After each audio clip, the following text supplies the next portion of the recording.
Now let's copy an existing array. Okay. So consider copying a one-dimensional array.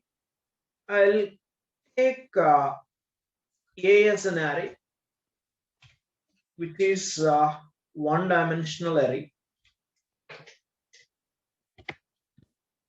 Okay. So the elements inside this one-dimensional array are 1, 2, 3, 4, 5. Okay. Consider these are the elements. I'll take another variable x, where I want to copy the contents of this array into x. So for this purpose, we can use a copy method, a dot copy. So this will automatically copy the entire contents of array A into array X. Okay. Now let's display both these arrays after performing copying operation. Okay, A. So here I'll just display a small message saying contents of array A. Similarly, we can also display contents of array X. Okay, X, and here also X. Now let's execute and see whether both are having the same contents or not.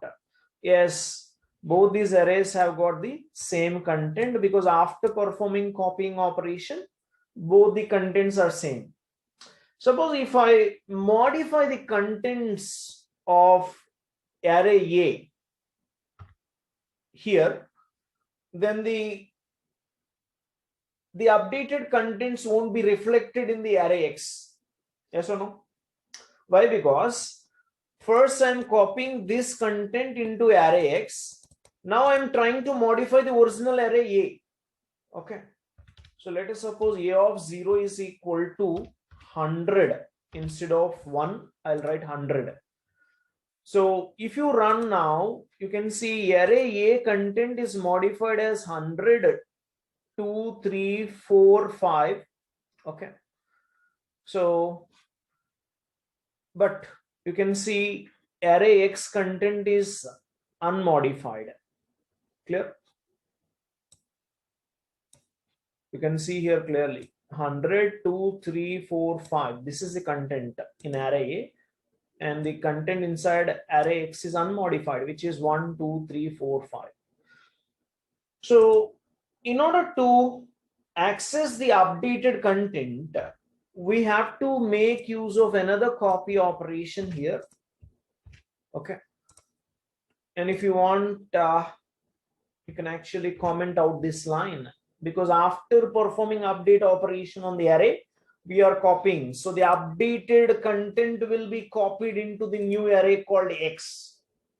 Okay. So this is how we can perform copy operation.